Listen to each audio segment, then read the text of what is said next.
fortune will be told by what Burden United actually think that 4AAC will run here. Yeah, we're going to see what they ban out in a second. 4Anchors, though, definitely deficient in some areas. They do not have a very good team fight, unless Rubik has like the godliest Rubik game ever. Right. Very heavily committed to split push here. They need quite a bit of farm on their cores before they come online, and they do have to worry about that Viper matchup, but outside of that, looks like they should have a pretty good time in their safe lane, whether it's a dual lane, PL Coddle, or even a tri-lane potentially. Beastmaster is not going to be able to really do too much in that lane. Can annoy the support a bit, but they can spam him out, farm the jungle quite nicely, assuming that he is indeed headed to the off lane here. So yeah, I mean, the big advantage of like any spamming hero, like Phantom Lancer, Phantom Assassin, there are a few others in the safe lane that can do this. They can go ahead and just spam against the Beastmaster, and they will provide some damage and some zoning capabilities, even if the Beastmaster is trying to like go up against the supports, the Rubik, the Keeper of Light, what have you, with his boards and try and push them out. He still can't push that far forward just simply because the Phantom Lancer has actually a lot of kill power in that laning phase. So the ban out of the Storm Spirits, I mean, I still feel like the Storm Spirit would have been too greedy, but I honestly just don't know. I mean, it's a snowball hero at the very least, and does get online earlier, I guess, than some of the mids. Storm game. Viper, pretty good matchup for him. Later on, there's a lot of lockdown. Earthshaker, Beastmaster can definitely burst him. He is a good partner for Keeper of the Light, but I'm not sure if they feel like they need one at this point, as they already have the PL and the Weaver. So yeah.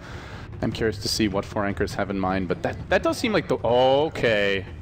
Well, okay, that's a good pickup. Late game probably secured. I mean, not 100%, but this definitely is going to give 4Anchors a very strong turtle lineup. They have insane spam now. You've got the Lance spam, the Swarm, the Rubik Fade Bolt plus whatever he steals.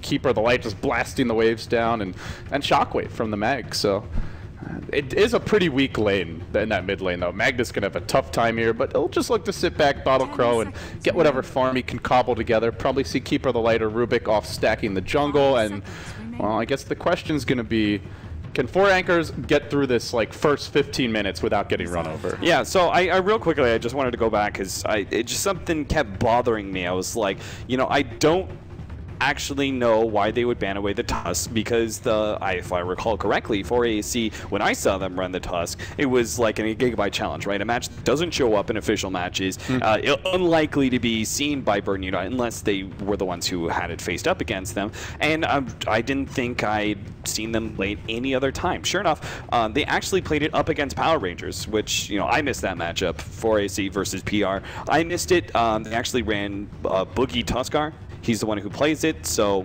that would be, I guess, they saw that game, maybe were impressed. Yeah, it was also with the Keeper of the Light, so he fills the kind of the holes the Keeper has. Doesn't really initiate, doesn't give you much in the way of lockdown or control. Can't deal with BKB or Magic Immune heroes very well, but Tuskar has a lot of solutions for all those needs. And Tusk is very mana dependent as a support. He has to throw around a lot of mana, so that would definitely help out. Witch Doctor is the last pickup for Burn United. Solid all-around pickup. I feel like it's not the hard disabler though versus or Phantom Lancer that I was expecting. I like the draft more than the last game. Oh, for sure, yeah. It's heroes that Burden are comfortable with. It also just is a very cohesive game plan. They have gank, they have deep push, they have early game aggression, they have strong lanes, they can turbo farm if they need to in the jungle. They have lockdown for BKB from the Viper ultimate as well as Roar. You've got the Witch Doctor ult to go through any sort of magic community as well. They have ways to deal with PL illusions. Basically, it's just a very well-rounded draft. Last game, it felt like they had a game plan, and then they just decided they had to change it up as a reaction to 4Anchors. Yeah, they're just the one thing. I just not sure about the Witch Doctor, but he is just kind of like a good support almost in every game. Like, he's always decent in some regard. I just feel like they needed a harder disabler. But maybe like a Lion you would have preferred. Yeah, maybe a Lion. They banned away the Disruptor, which would have actually been kind of one of my go-to heroes. I think he's like pretty good on harassment. Are they actually? Yeah, they're running an aggro tri-lane here. So this is pretty expected setup, I believe, from 4AAC. If you're going to be running a Phantom Lancer, Keeper of the Light, there's always the possibility that they run aggro, and then especially with the Weaver, there's more incentive, right? Because you want the Weaver to be safe lane 1 versus 1 instead of off lane against 3, where he can easily be just sat on and harassed out. It's not a terrible matchup for Beastmaster as long as you have some sort of detection. And Paris is starting with a single sentry ward here. So with that, the Boar, Beastmaster's high base armor, and a stout shield, and a lot of regen, I think it's okay for Paris. But yeah, more importantly, from the 4 Anchors point of view, now your Weaver has a good matchup. Yeah, exactly. I do agree with you. Beastmaster can actually do pretty damn well in this lane, despite the fact that he's melee hero versus Weaver. It's actually quite favorable, especially since the change up of the Boars with the double Boars. He does even better than he used to. So, and the Boar's just a bit better in general with the improved attack point and things like that. So, absolutely. I mean, 60 damage on a Boar level 4. That's pretty insane. So, man, look at that win rate. That is rather underwhelming for the PL Coddle. But I feel like when you look at those stats, they are a bit misleading. In the old patches, this was a very scary combo, but it was also a combo that you had to understand how it worked and really have all the fine, smaller mechanics down properly. Uh-oh, Matumbo Man. I'm trying to talk philosophy here, and Burning United 4 Anchors are just thinking blood. Yeah, they're men of action, not words there, LD. Come With Me is actually trying to, I believe he was thinking about going for the block on the Phantom Lancer at level 1 to force him into Doppelganger and potentially catch him if he already leveled up Lance. Either that, he was also really hoping to be able to catch one of the supports, the Keeper of the Light, if he could block him out. Huge play. Come With Me is a really excellent Earthshaker. It's one of the heroes that I really respect Come With Me on, and watching his movements just gives you ideas, I think, as an Earthshaker player. His way of being able to cut through that tree, I think if he makes the right kind of play, or maybe just gets Boogie right now. Oh, what a great fissure. He's completely isolated, but he does get the 2-hero stun toss back. Need a couple of auto attacks to run Boogie down here. Nuts, I think, may end up being one short if he heads to the south. Nuts can cut him off at the pass. Oh, from the high ground, he snipes him. Boogie. Excellent. I guess the only way he could have gone was to the right, but then he might have been sideswiped by the Viper in the end. Yeah, if he foresaw what was going to happen. Oh, now they're caught Valix out. He's actually, no, he's going to be able to eat through a tree and sneak his way just barely. How is there space for that? The cast bouncing through. They can't follow it up, but now Matumbo Man's going to be forced back, and I mean, this is the cardinal sin if you're in an aggressive tri-lane. Giving up a first blood early on and being forced to chew through a ton of regen. And, well, Cap, you called it, man. You're a bit of an oracle here. The Come With Me Earthshaker, the one that sets it all up. Yeah, I mean, that really should have been a second kill. Let's be real. That Fissure was so close to the cliff there. That should have completely blocked out the Cube. He's lost his appetite. He's an old man. He can't really hold his food down as well. He's getting a little gaunt, so he's just able to, even the horse is looking emaciated, so he's just able to kind of squeeze his way through. Yeah, I guess so. So, how's that middle lane doing, by the way? We haven't really taken a look. There's so much action at top. Magnus actually having an okay time here early on. He's 10-1. I believe has the boots and the bottle. I guess Bottle Crow Spammer is one of the better ways to do the Viper. Just don't rely on getting up close to the wave for your last hits. But top lane, there's a fissure. Valix could be in danger here. Matumbo Man's fighting on my nuts. They got to finish him off or he's going to... Oh, they smack him down the club style with the shaker. Matumbo Man chasing my nuts, but they've already lost the support. So the fissure comes out. He can't even get my nuts in the end. Chucking out the lance. It won't be good enough. And he just waltzes back to freedom. Train wreck. Absolute train wreck in the top lane. And then to make it even worse, you look at the other two solo lanes and they're winning in terms of CS. 4 Anchors are officially losing all 3 lanes. That is pretty insane. I mean, you expect the Beastmaster, yes, he definitely can beat the Weaver, especially in CS. The middle lane, you're expecting Viper to be able to out-CS the Magnus, at least like level 4. Past that, it's all kind of in the bag for the Viper. But the aggro tri-lane going so poorly for 4AAC, and it just starts off with 1 pick-off and then turns to 2 or 3. And I think they kind of... Like, again, the Weaver pickup was just especially really with a PL already on the tee. Oh, another cast, then the fissure, it may come through, it's going to hit 2. Matumbo Man trying to soak up some of the rocket barrage, but they've already lost Gandalf. They may yet lose the PL. Nope, he's going to Doppelganger lane. That leaves Boogie as the sad man. Will he TP out in the nick of time? Just barely, but that's basically another kill. He's back to the well, he's got to heal up, he's out of the lane, and what do you do at this point, Cap? Weaver's not going to have a great time here.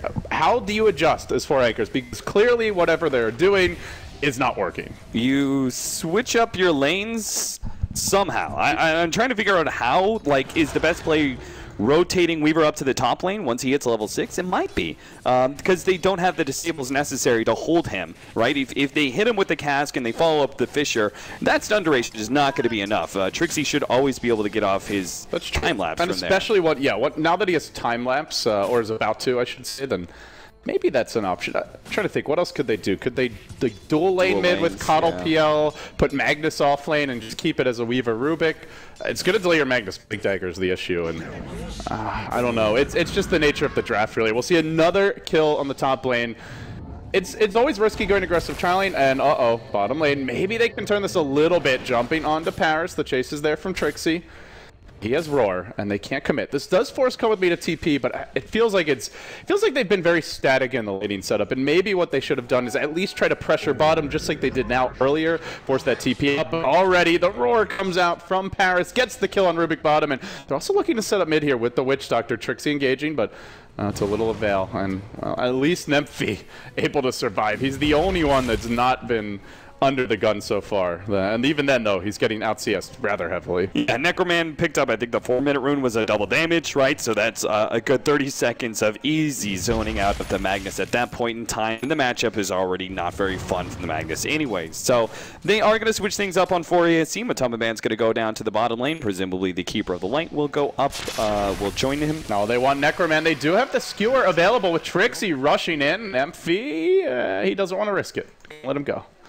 Yeah, that Viper with the early CS lead is just very tanky. He got all those cheap, cost-effective items. The Akil, I believe he had a Belt of Giant Strength as well, and just very difficult to kill. And, well, it's Birdie United. They've already won top. They're up 6-0. They've won all 3 lanes, and they just want to keep this pressure flowing, Cap. They're already moving towards mid.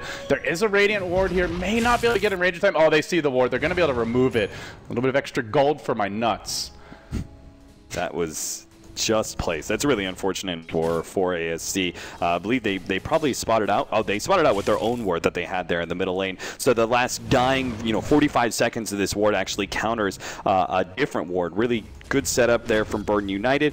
Notice also the build from Necroman here. You look at 4ASC, what pressure do you really feel as a mid laner? Like, hardly none, right? There's possibly a telekinesis play, but that's about it. There's telekinesis into nothing really scary. They're going to roar Matamba Man. Meanwhile, bottom lane, more aggression from onto 4 anchors from Birdie United. They're going to enchant Totem, follow up Aftershock stun, and they secure the kill with that one. Birdie United already just death bowling towers against a Coddle PL before the 10-minute mark here. This is out of control. You've got a level 5 Earthshaker at 7 minutes, and he's been in a tri-lane. This is about as bad a start as you can ever look for.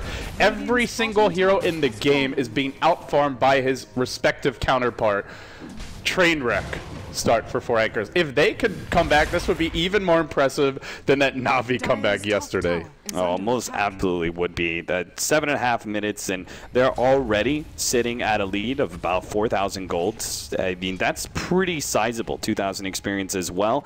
Trixie is still getting a little bit of farm here in the top lane, but it's not much. The Magnus is getting basically what Magnus always does, an okay amount of farm, but won't be particularly impressive. He's going to have to pull out some major plays with this Blink Dagger RP. And really, what follow-up do you have to a good RP? No, their 4 anchors are looking to make something happen here. They don't have the RP in position, though. That Magnus is off mid lane, possibly about to get ganked by Paris. He doesn't have his ultimate just yet. It cools down in 1 second, and that's about to be the death of Nemphy with a Roar coming out here. Roar, follow-up. Oh, actually, they don't have the cast. Maybe Nemphy can make it out. Axe is sliding through auto attack. He bottles through it, survives with 20 HP. Close call. Well, again, all the big plays from 4 anchors are like, they don't die. They're not getting objectives. They're still getting out farm, but I suppose they'll take what they can get.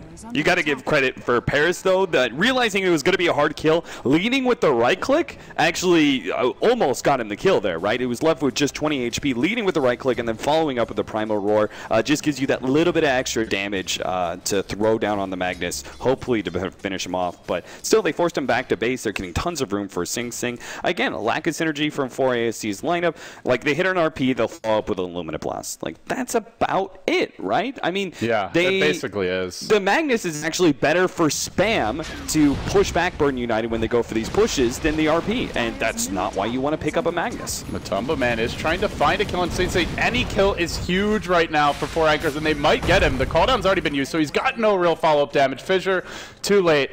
That's the type of kill that is worth a lot more in this position than it would be in an even game. Ends a killing spree on the gyrocopter, pushes Saint Saint back. Right there, 1,000 gold swing. Just need a couple more of those if you're 4 anchors. And I mean, truth be told, Cap, as bad as this start has been, they've only lost 1 tower. They do have good spam. That's where I think for Burden United, the next wave of aggression is getting those key items out, whether it's the Blink Dagger on Beastmaster, a Necro Book for him, the Viper Mech potentially. Then they can really go for additional objectives. Come with me is, oh, that skewer might have gotten Boogie killed, but in the end, he will walk away. Yeah, I would say that the pickup should be a Necrobook on Paris as well as the mech on the Viper. And indeed, he is going for the Necrobook, so good call there. Yeah, the Necrobook will essentially give you a lot more pushing power. It's pretty strong versus some of these heroes, and it's really good versus map control. So supports have a hard time dealing with Necronomicon, so does the Magnus. The Weaver, obviously, there's the True Sight factor, and generally speaking, it's not necessarily like you need Necrobook to counter the enemy. You just need the Necrobook to push down towers and counter map control, and that can be just as critical as any hero. Nemphy, who's found whom here? Come with me, tried to go in with the fissure backstab, but he gets skewered and then lifted backwards, will end up falling. Great pickoff for 4 anchors, and this may deter Burden United from pushing in. They just need a little more time here. While this is happening, Viper is going to try to work on top, but he's not the quickest split pusher. You'll see the Midas recipe coming out, so not going for the early aggression. They're going to slow the game down a little bit, try and farm for a stronger timing as they see it around that like 20 to 25 minute mark. But this will probably give a little extra breathing room to 4 anchors. I really feel that, I mean, this is, I believe, this is a counter Midas. As well as the nukes coming out from Paris, but Boogie with a decent lift there. He's going to stun both heroes. Nemphy barely able to survive.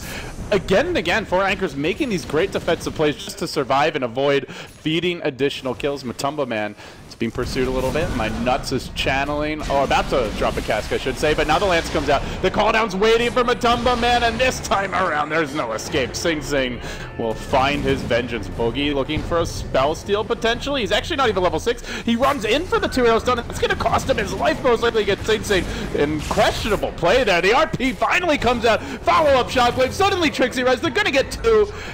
They still think the Rubik death was avoidable, but I suppose he baited them in a little bit. And, well, you mentioned the counter Midas. The Viper actually got his first, and it'll be Trixie who replies in the end with his own. Yeah, I think that's actually a good play from the Viper. I was like, oh, that's a little bit curious. I don't know how about that, but it's because the Weaver is already picking up his Midas, so he read that, right? Like, just sitting on Boots and bringing a Bacillus for so long says that you're saving up gold, and very likely that the Weaver is going to be going for a Midas because levels are pretty valued to him, and he's not necessarily a fastest farmer in the game, so he kind of needs to have that kind of value item that really helps him jump up a net worth just as the time goes on, right? It's their biggest draw is just drawing out this game as much as humanly possible because he can't, even if they do get a lot of space, Trixie can't utilize space. That's not what the Weaver does typically. Speaking of that Weaver, he gets fissured, has the time lapse, but uses instead his Sakuchi, so we'll now be short on the mana, gets a bit of chakra magic.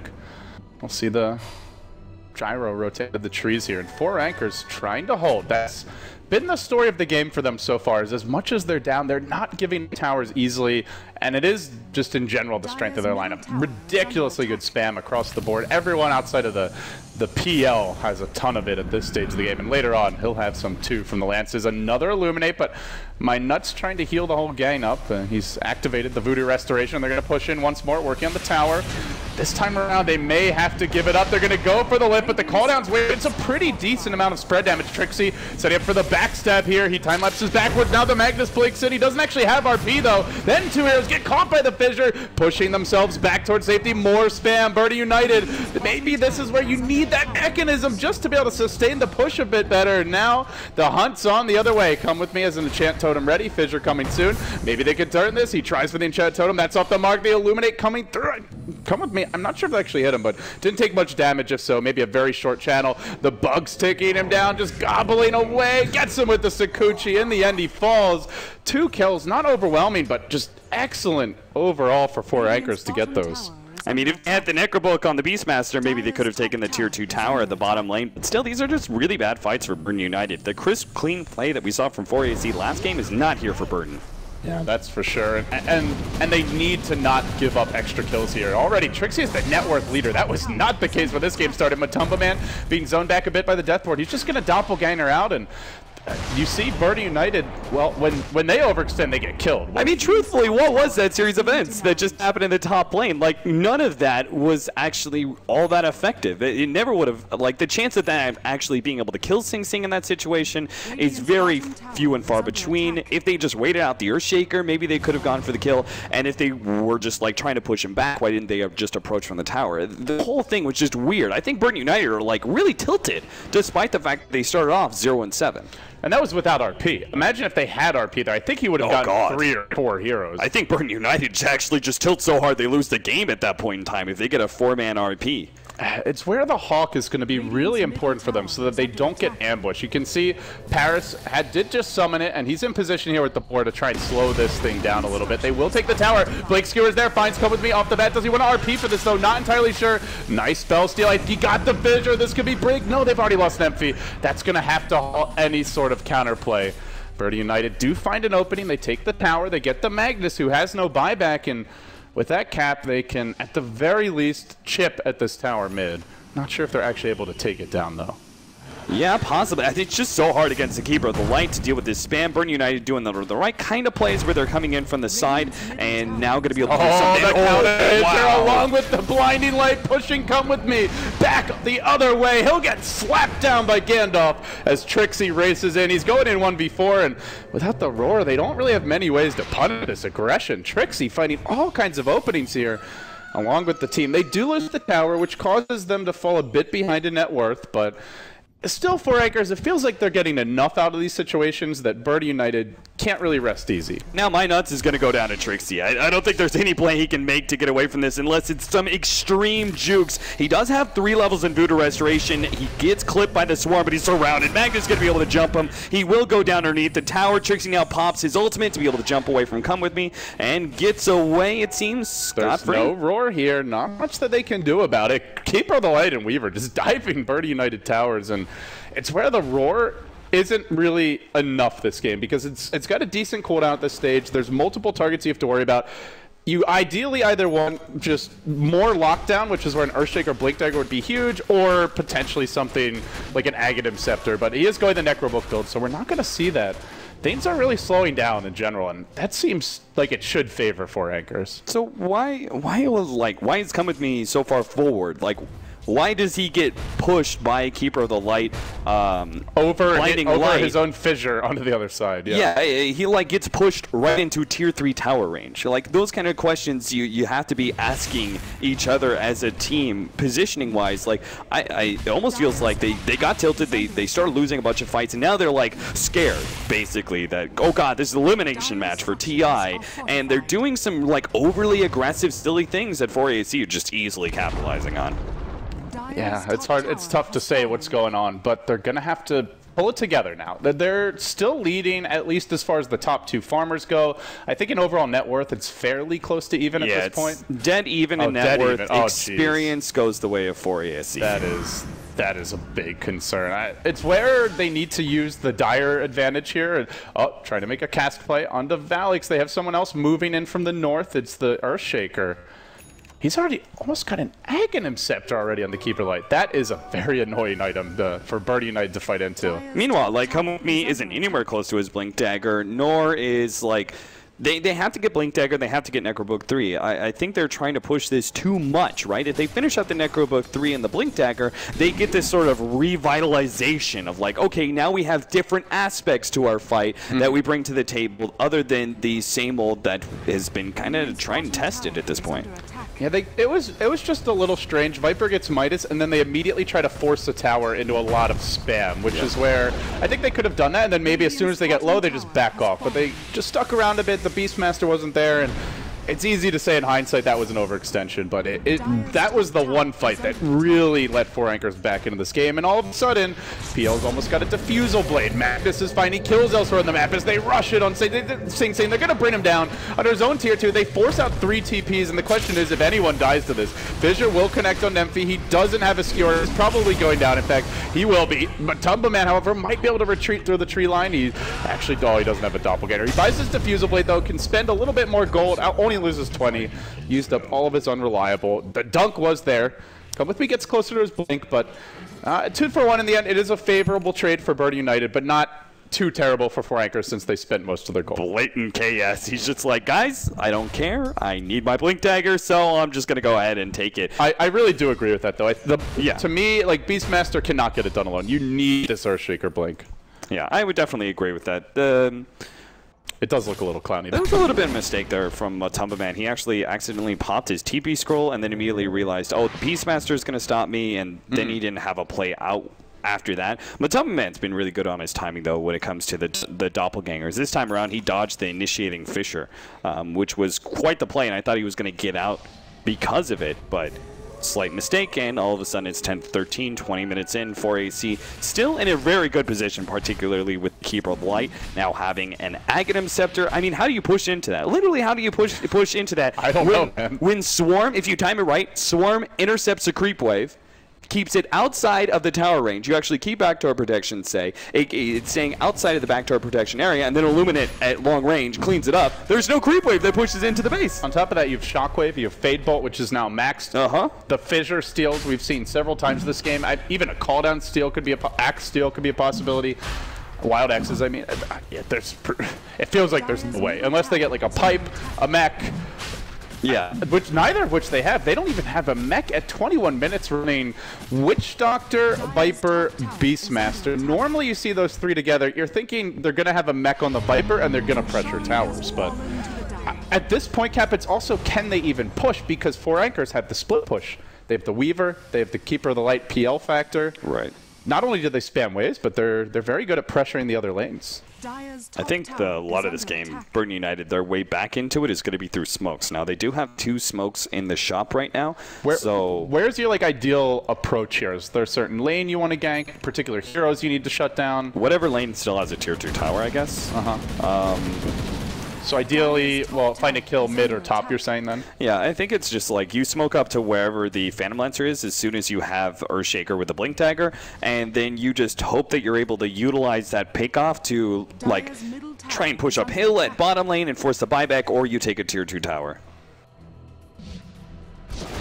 All right, and well, meanwhile, 4 anchors going to be working on their own neutrals here. We've just received word that NIP is up 1 game on Power Rangers, which I believe ends any hope of Power Rangers moving on. Yes. NIP with a 2-0 would be in very good position. For that game, I believe we've got it going on the Yasha stream, so you can check that out at twitch.tv/TI5Yasha, guys. Shout out to production for bringing us the live score updates here as we're casting the 4 anchors Burton United showdown. But anyway, in the meanwhile, Cap, you mentioned it being all about smokes and the Earthshaker Blink. They do have a Blink Dagger now. This feels like it should be the time where they make a move. Yeah, the Weaver, he's got himself the ultimate orb. So presumably Lincoln's just to be able to deal with the Beastmaster lockdown, which should be the first go on him, unless they manage to determine who the real Phantom Lancer is. But even then, if they do that, it's probably because the Earthshaker initiated, right? I love this, like, oh, you think you can get creeps in our tower? Nah, blasted by everything. Yeah. Their spam is just absurd. They're also stacking Ancients, and with a PL on the team, this is a lot of bonus gold that 4 anchors could look to potentially clean up. We'll see more and more spam just eviscerating the creep wave. There will be a Fissure on Valix. Death Ward going through the call down as well. Everything more or less a miss. And now the RP, they found them all! 4 ASC looking for the great massacre in the radiant side of the map. There is an Echo trying to turn it. Counter Death Ward's there as well. 4 anchors running roughshod over Burton United. 4 dead, about to be 5. It's a team wipe. 4 anchors out of their minds. It was all Memphis. He made it easy, and now it's a complete unmitigated catastrophe of a game. Oh my God. If you weren't tilted before as Burton United, you have lost your mind after that play. A 4-man RP and no real response. They lose every single one of their heroes against a team, 4ASC, who are supposed to have the late game. Can we get this in slow motion? Oh man, this is just yeah, I mean, they start going for the like tricksy play, and I don't know what exactly the thought process is, but not enough communication. They group up as 4. Come with me as a good counter initiation, but doesn't really matter because Rubik steals the Death Ward. They already got a full Illuminate from the low ground from the Keeper of the Light. And there you go. It just spams them all down. The Death Ward was stolen in the midst of this and immediately goes to work the other way. And Burton United just get absolutely run over.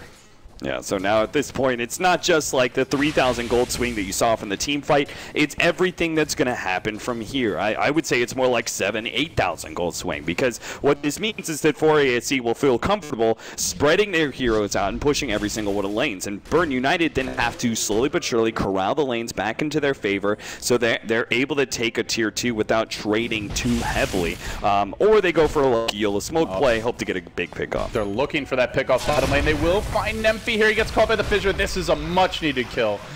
They'll bring him down. Unfortunately, they can't really transition into an objective, and that was a smoke being committed there. And you see the stolen death ward has cooled down. It's ready for round 2 here for Boogie. Not sure if they'll find an opening for this with the death of the Magnus, but I mean, you can stay. 4 Anchors are feeling like they can still get aggressive, even without the Mag joining the group. Okay, so what happens if we go late game here? Because it just seems like the Necroman choosing his item build as such as he did felt like he just was like, okay, we're going to go late game. Yeah. I'm not sure why he really felt like that was the necessary part. If we go late game, technically Burn United do still have a decent shot at winning. There is obviously going to be an advantage to Phantom Lancer Weaver with a Magnus on top. It's just too many late game abilities. They have too many options, right? They can make big team fight plays happen with the Magnus. They can, you know, split push quite heavily with the Phantom Lancer, keep out of the light, and then just Weaver's going to be an all-around excellent hero going mid to late game. So I'm just looking at the way Burn United have itemized so far. They've gone for Axe on Viper, so we don't see that Maelstrom or Mjolnir coming out as a way to deal with the PL illusions. Right. The Gyrocopter's gone Phase, Drums, Sanj, and Yasha. This is much more of like an early to mid-game fighting build. Doesn't really scale as well in terms of illusion clear later on. And to me, that leaves it as Burn United, in order to get to late game, have a lot of extra farming to do compared to if they had itemized entirely for that late game originally. Like, the Midas was the one big late game item they got, or, well, potentially late game oriented, but I feel like they could get there, but it's just going to take incredibly long. And meanwhile, 4 Anchors to me are, even if it goes late, they have the Rubik, who can steal all kinds of big spells. But here we go, Cap. Going to be a bit of a skirmish. Now comes the Swarm. They're going to... Where are they going? They're just 2 supports, like, way ahead of anybody else. Like, Viper's just now coming to the fight, but, again, desperation play. That's the only thing I see out of that. It does feel like there's that element of like, shit, we got to do something right now. We cannot let them farm. Go, go, go, go, go. Oh, shit, we don't have our team here. Back, back, back, back, back. It's just very chaotic. And that's, for 4 Anchors on the other hand, it's been a very relaxed game for them since the early laning stage. They never really panicked. They were selective about their fights. When they took a fight, actually when they took every fight, it was always a very cool, calm, collected RP that immediately starts things off on the right foot. Real quickly, Phantom Lancer's got 5,000 gold on him. So, What's the build here? Butterfly, Diffusal 2, Manta. I mean, he hasn't used the charge yet of his Diffusal blade. Yeah, so that's probably not necessary. I think Butterfly is really nice with the Empower maxed out at this point. You just farm so incredibly quickly. Scotty could be okay, I guess. Yeah, if he feels like tanking up a little bit, I think the Butterfly is a pretty solid grab. I think that Vlad's, like, I think you should always sidetrack for the Vlads, personally, just because there's a pretty good value item. But when you've got this much gold, you're much more likely to invest into the heavy, heavy luxury item. It's actually a really good Butterfly game, because a lot of Burn United's damage can be evaded. You've got the Death Ward, the Viper auto attacks, the Flat Cannon, and direct auto attacks from the Gyrocopter. On top of that, the whole lineup has Inner Beast working for it, so there's extra attack speed. And I feel like if he gets Butterfly and then 1 tank item, he's nigh unkillable, barring that like perfect RP call down roar combination. And then there's still a Weaver in the game to worry about.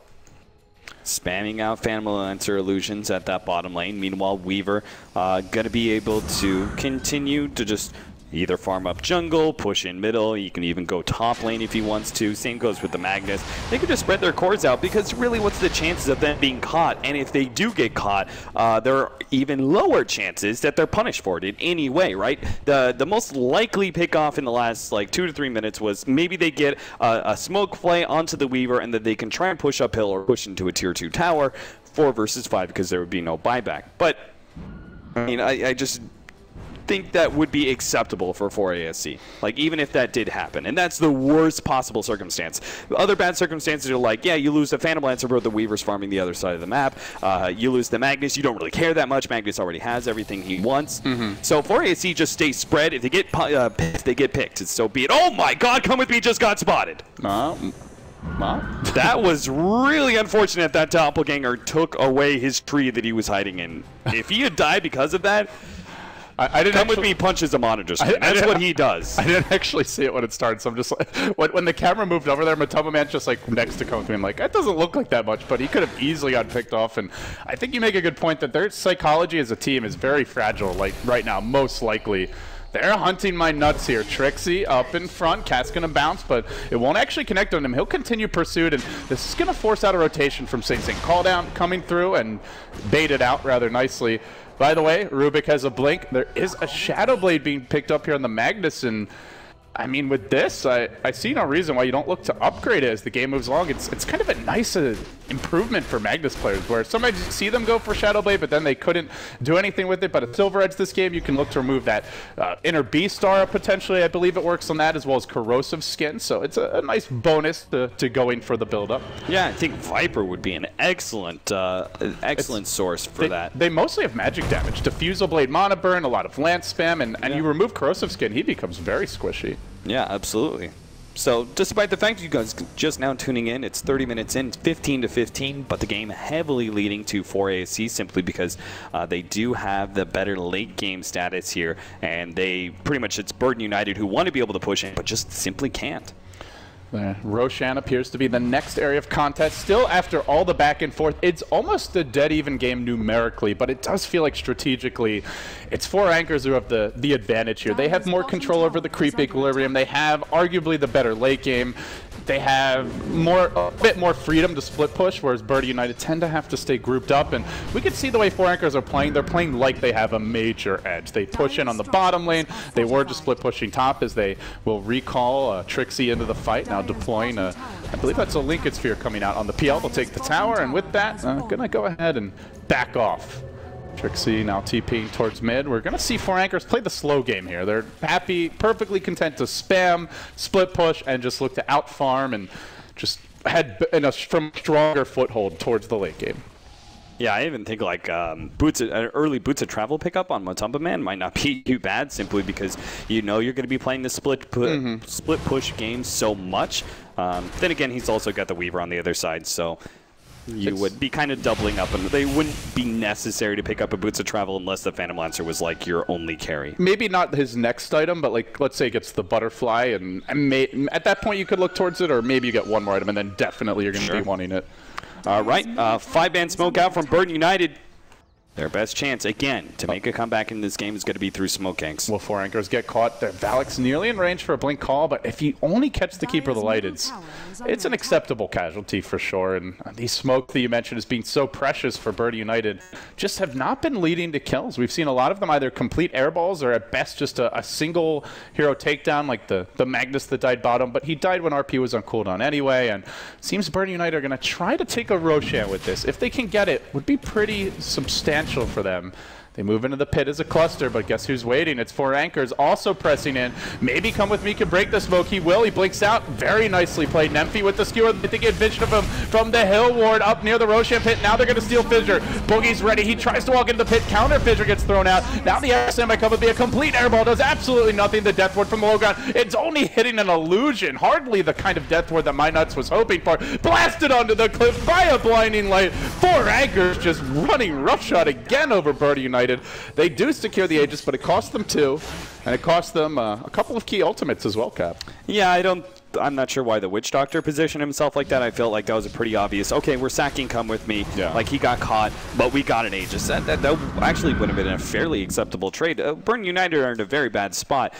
But the best thing they can do is just accept the trade-off and wait it out. I think that at this point, Burden United, they have to finish up their Butterfly, right? Because it's going to be very effective versus the Weaver, super effective versus the Phantom Lancer. Neither one of those, like, Weaver wants to go MKB, but you need some time to farm up an MKB because you go for the Lincolns, and that really stalls up your farm. And then, like, Phantom Lancer doesn't want to go an MKB, period. So the Butterfly, for me, is a must. I personally think there's no way Burden United win this. this unless they like draw the game out another 20 minutes and we see like Gyrocopter get 6 slotted, and then, you know, anything can happen at that point. Well, they do have Trixie on their team. Trixie is, he's known for his overextensions historically, but I gotta say, it feels like it's a new Trixie. I have not seen him overextending really at all in the past month or two when this team plays. I think that's what happens when you have to, like, you become the rock for your team. Kind of like Demon was with Summer's Rift, even. Yeah, sure. Like, when you, like, the most experienced player who's typically seen as the thrower, like, he takes this newer squad essentially and has to, you know, help teach them where to go. And it's not like, oh, never mind, pick off in the bottom lane, come with me, the free one-man RP just to get the Earthshaker. That just, again, that's just rubbing it in. It's like, well, we probably don't need this RP, but we're just going to use it anyway. And you can't do anything about the fact that we traded an RP for a support. You're dead. And all the lanes pushed in. Yeah, they've got complete control of the map, so they just like back away from the enemy base and then are able to farm up 70%. I want to point out Boogie is quickly building towards an Aghanim Scepter this game. So you're looking at an upgraded Beastmaster Roar, the really low spell steal cooldown, Death Ward, call down. Hell, if they get call down, Birdie Unite is never leaving their base. Between the Weaver, the Keeper of the Light, the PL, as well as the global call down. Great fissure block on Paris, helping to keep Trixie alive. He does have the Linked Sphere here still. He's going to time lapse, heads the other way. The missile giving them some vision, but they really can't chase him. And meanwhile, Necro Man, he TP's home, but still, he's being chased away by Keeper of the Light and PL. If this is happy at 35 minutes in, later on in the game is not going to be any kinder to him. Matumba Man is... They find the fissure on Sing Sing, Swarm coming out. They're just doing such a good job at preventing Birdie United from going for objectives right now. They had the Aegis, but they're not getting a whole lot accomplished with it, Cap. In fact, 4 anchors are threatening high ground here. They may try to cancel TPs. Birdie United have 3 heroes out of the base. Somebody needs to come to deal with this PL relatively soon, and as soon as they try to TP out, they may get those TPs canceled. Weaver running forward, Magnus right next to him, pursuing the Gyrocopter and preventing the retreat. They don't actually take cracks or anything like that, but they do put a lot of pressure onto this bottom lane, and it comes at basically no cost. Yeah, it's really curious to me. Matumba Man, I saw that Ogre Cloud, and I was like, he's going BKB? Okay.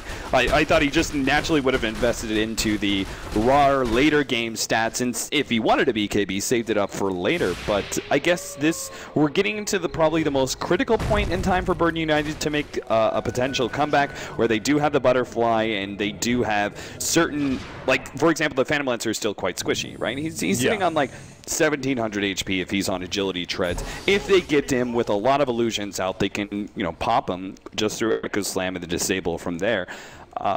They can actually kill some of these heroes quite easily, just unlikely they'll find the initiation. But it's a chance, right? So a chance you're not willing to take, so you get the BKB now. You have now a lot of teamfight capabilities with the Phantom Lancer. And so if Birdie United do manage to find that pickoff, they're going to have a tough time actually winning the fight from there. And meanwhile, 4 anchors moving through their own woods as we receive word that NIP might be about to 2-0 Power Rangers, Cap. That puts them in a position here where they have a decent shot at advancing. Alliance, the team that could end up getting left out potentially, but we'll see. That game apparently not 100% over, so if you want to watch the final moments, check out the TI5 Yasha stream on Twitch. Oh, God. My favorites for TI actually dropping in the group stage. You had Alliance? For the European qualifiers, yeah. I think they were probably the most picked team. Maybe Na'Vi snuck through just because of the size of their fan base, but in terms of how the teams look coming in, I think most would agree Alliance looked like they should be the odds-on favorites, but... Man, that's going to be pretty insane. Viper, he's got Assault Cuirass now. I think that Mjolnir go to town for the Weaver. I like this pickup quite a bit. It's super fun on a Weaver. I actually like to see it. He went for the Midas first, so I can understand you go back for the defensive item, and then you go the next farming item. I actually really like to see the Maelstrom picked up instead of the Hand of Midas, just because the farming capabilities of the Weaver increase like 2-fold. It helps you split push. Oh, they found Sing Sing. RP's there. Skewer on back. Sing Sing caught out. He doesn't have the Aegis anymore. Does he have a buyback? Call down gets dropped. He's going to fall. he has it, but 70 seconds on the death timer cap. He may be forced into using it. They go for the death ward here. My nuts getting slaughtered by a sea of PL illusions. The rat army rushes in. Matumbaman now turning towards Paris. No buyback from Sing Sing. He's completely lambasted and brought down by these illusions. Now Trixie moving forward onto Necroman. A rush in by the illusion. Still no buyback. Finally it comes out. Come with me, an airball of a dunk. He does find Matumbaman. It's not a complete whiff, but not sure it's good enough. He's going to doppelganger. No, too late. He actually does go down. So not an airball in the end. Ooh, they get 4 coming through. The backstab from Sing Sing doing work. They get 4. It does cost them a buyback and 2 other heroes. Still a great hold by Birdie United when all said and done. Yeah, I mean, they got the flat cannon shots. They just cleaned up the rest of 4ASC. A clever little play there. The attempted smoke out from Nymphy in order to dodge the last flat cannon shot, but he died just before. So yeah, you see the damage done there. And Sing Sing, the flat cannon not with the most obvious animation, but that plus a call down doing like the vast majority of the team's damage. There's our 2-0. So Ninjas of Pajamas successfully taking down With Power that, Rangers. I think Burden's eliminated regardless, right? I believe at that point that already they're going to be down on both 4 anchors. Yes. As well as NIP. So, well, yes. So they probably don't know it yet. I imagine they're focused on this game, but they're going to have some very sad news waiting for them. Burden United are basically now fighting to give Alliance a chance. It's actually the thing that's happening here. Alliance still have a chance no matter what. It just depends on NIP faltering in their last series.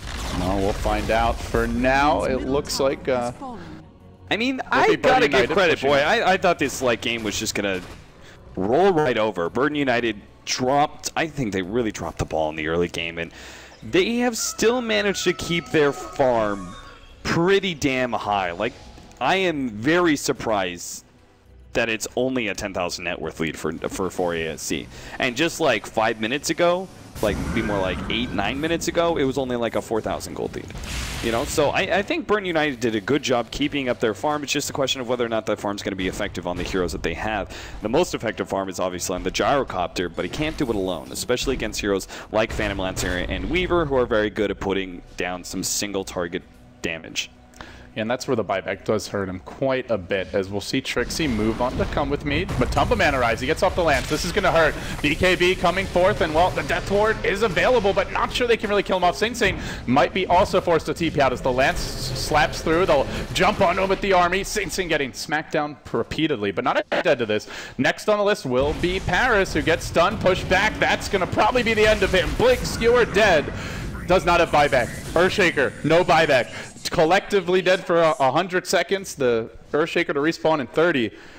I mean, the one play is they do still have Echo Slam, so if they can install this up just a bit, do they have? Maybe they can defend 4 versus 5 with an Echo.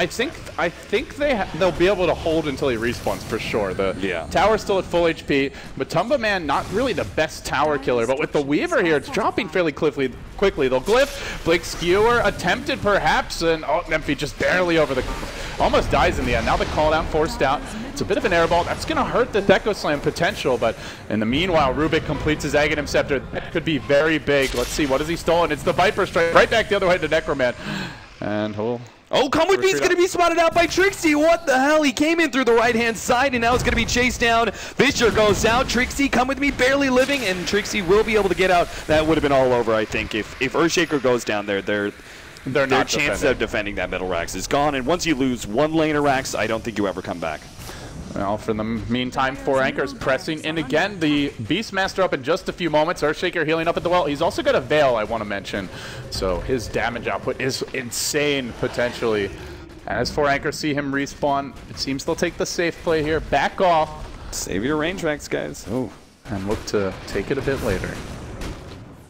Well, they do have a lot of farm pushing into them. I guess that's one way to look at it, right? Middle lane's pushing in, so's the top lane. We're going to see the combat build from Matumbaman. I'm trying to remember who did this build lately, but it seems like it's gotten more popular on PL. The BKB, Satanic, MKB, maybe you get one classic PL item like a Butterfly Manta. Right. The Diffusal obviously seems core, at least for the early to mid game. And the nice thing is that you can deal with like these late game BKB carries like Gyrocopter. You can just man up on them, right click them, and potentially even come out on top.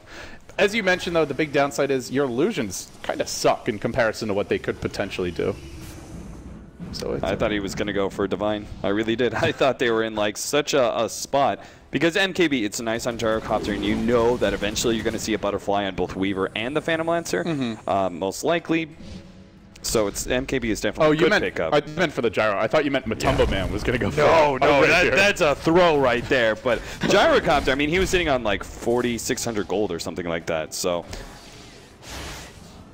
I don't know. These spam out for AC. Just all they have to do is just push down these 2 lanes, right? And eventually they'll find a pickoff. It'll be a blink skewer, most likely. That gets you over the cliff, and then a swift pickoff from there then allows them to be able to 5-mana uphill, 5 versus 4. And the nice thing is, even if they die, the lanes are pushed in so far that it's very difficult for Burning United to make a counterplay, right? At best they push the lanes out, but they're probably not threatening Rex.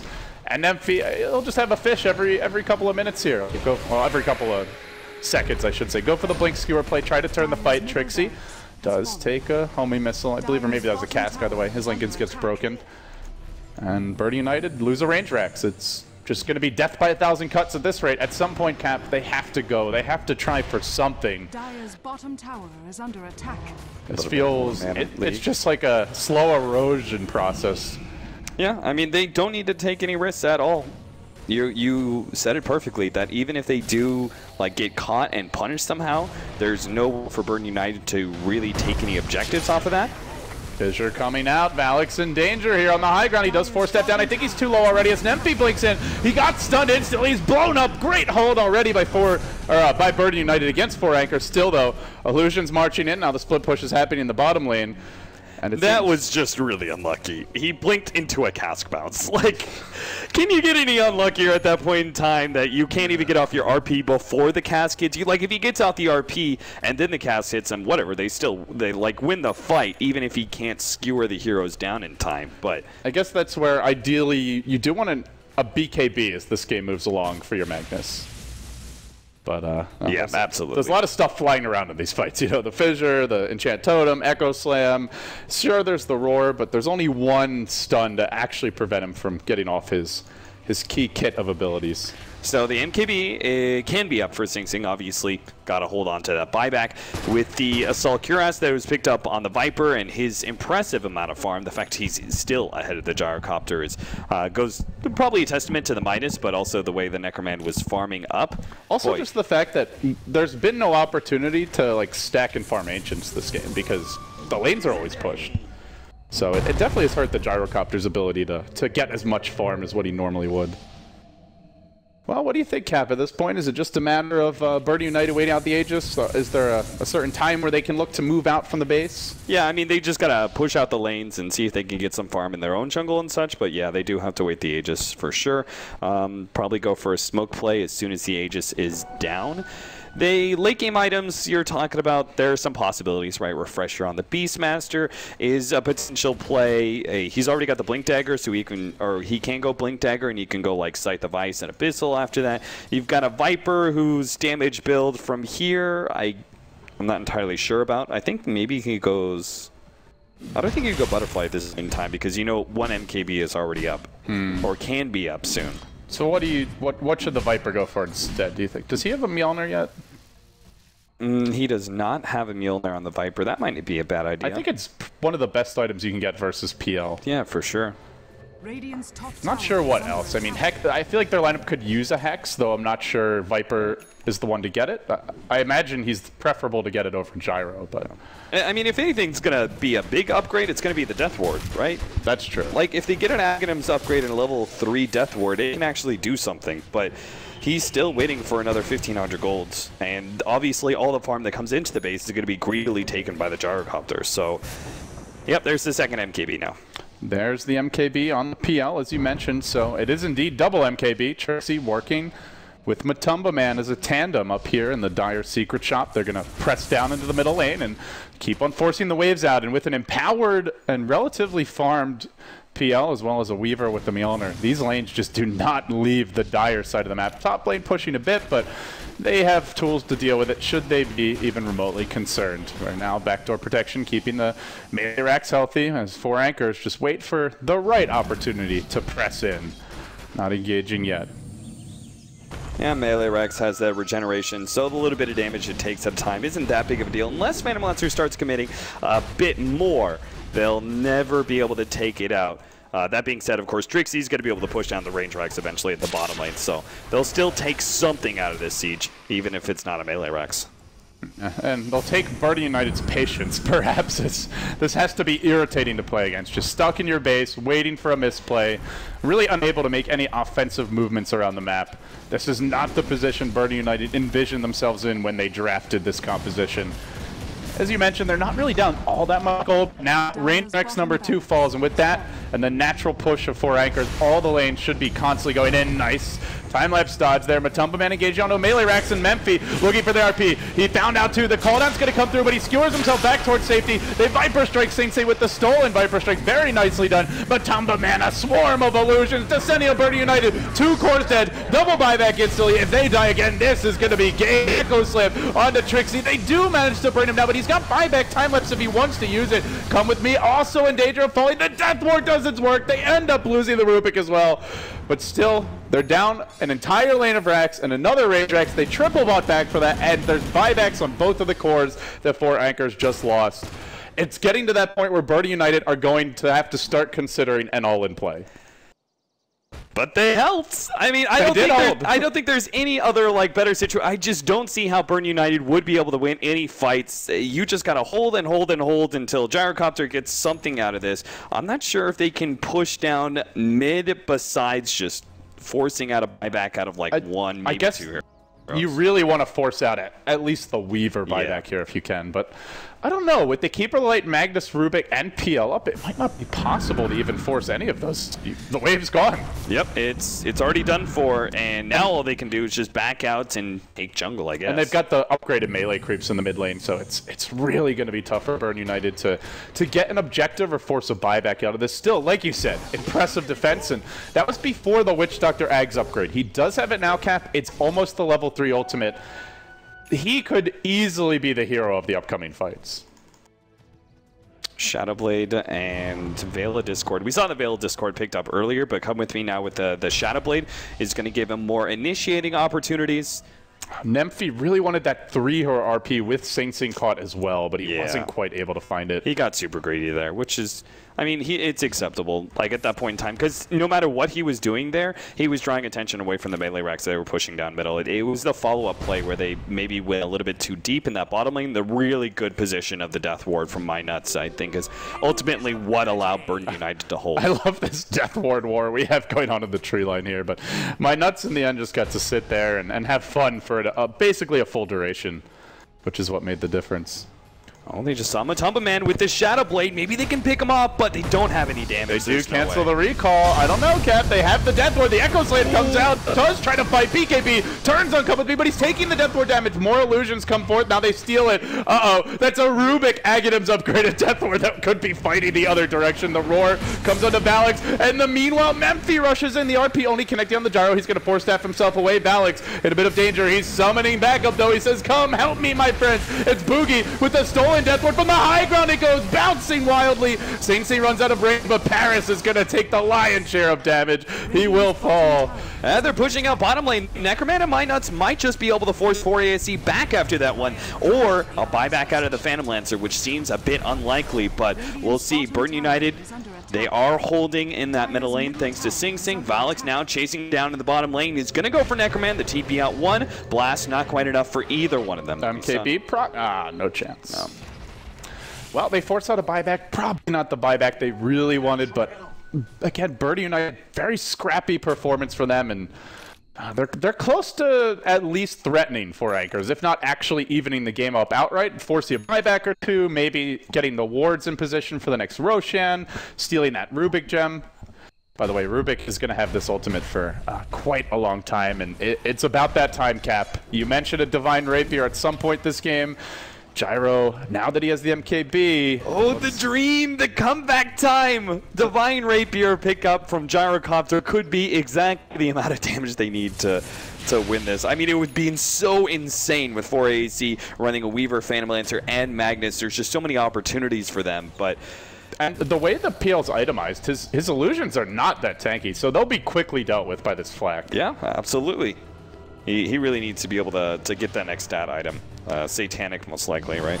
Yeah, So. I think Satanic normally the item you go for here. Maybe you trade out like even the Diffusal for an Abyssal Blade. I've seen a couple of the PLs who go this build do that, but either way, for now, Anchor's going to work on the Roshan. And I guess Burn United may have to give this up, which does hurt when you're trying to build a Rapier on your Gyro. But they're just not in position to contest. Yeah, the one thing he is lacking, though, is either BKB or Satanic. So sure, he may get Rapier, but he's very vulnerable to being burst down. Too bad there's just no boots of travel play for that top lane. They've got quite a big creep wave that's coming in through top that Burn United might have been able to buy themselves some more time if somebody was pushing that out and ready to come back, but they all just constantly have to play defense. Another 700 gold will have that that Divine Rapier. I don't think there's any sense in even thinking about buyback at this point. Like, even he doesn't have it for another 2 minutes, but even if he did, I don't think 2 lives in the Gyrocopter actually wins you the fight, particularly since the Flat Cannon's going to be down. That's probably the biggest factor. Here we go, Cap. They don't have the Rapier, but they're going for a gigantic smoke play, and they're going to get spotted out by Nemphy. He blinks into 3. He Shadow Blades away. He breaks the smoke and completely disrupts the BU initiation. Now Matumba Man engaged on the backlines. Finds Sing Sing. They chase forward. The Death Ward's going. In the meantime, it's doing decent damage here for my nuts, but it will end up being canceled. Gonna have to run even further back. They lost their PL, but there's the RP. Finds Come With Me, isolates and shreds the Earthshaker. Now Necroman lifted, chucked back down and slapped around. Hers TPing out. GG. Birdie United get 2-0 for Anchors with this win here. A very good position to take first place overall in the group.